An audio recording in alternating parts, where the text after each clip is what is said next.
But what this means now for the Emirates moving forward is that it's that chance to grow again, push again. And what we are seeing mostly from women's football and now from youngsters in the men's game as well, that you're following these individuals, you know. And with the amount of incredible individuals that are at Arsenal, not only a brilliant team, some of the individual players there, wherever they go, they would take an audience with them, you know. So true. The players that come to Arsenal now, this summer, are, I think, next level players. I won't be shocked if we see a BONMATI.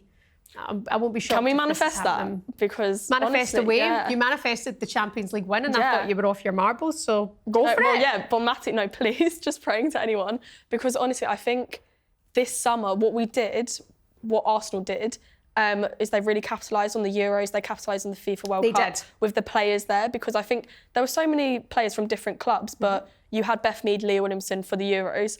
And that drew a whole new crowd. And I know so many Arsenal fans that I was stood with at Lisbon, and I was like, oh, like, how long have you been supporting Arsenal for? It was just nice to find out their journeys. And most of them were saying since the Euros. And then I'm hoping this summer, we've obviously got Williamson, but we've also got some lonely players like obviously Adjumang, I'm so excited about her journey. And she's obviously so young as well. So she could almost be the rotating player that changes the game, like how Russo did. And obviously we've got Russo. We've got so many players in there. Chloe Kelly, we're claiming her as ours right now. So like we've got a lot that I'm thinking if we can capitalise as a club on these players and really put it out there on social media and really get the crowds going, then we can maintain the attendance. And you're right about that and capitalising from the World Cup as well. And Arsenal, I guess, were ahead of their journey for that. Yeah. You know, Steph Catley, who's been an absolute rock this season for Arsenal, to captain the Matildas on home soil for the Women's World Cup, you know, to be an Arsenal player brings in new audiences, brings in new eyes. Same with the number of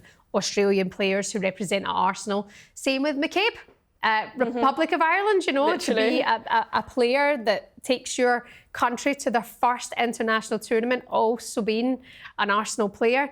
You're right, they have... Is that the secret? Is that the key to their success? Yeah, the players, like what you were saying, people are now attracted to the players. They're now drawn to watching the games because of the players. You have people that support Manchester United, but then they're like, oh, actually, I like Russo, she's gone to Arsenal, let me change my club. Like, people are now supporting the players themselves rather than necessarily the whole club, because with the women's game, because it's maybe newer for certain teams, obviously like United, Spurs, you sort of have fans that maybe growing up they supported a different club because of their family, and then they're like, I want to support the women's team who looks good, like in terms of how they're playing, who's I don't know, who do I want to be? And you look and it's literally Arsenal everywhere.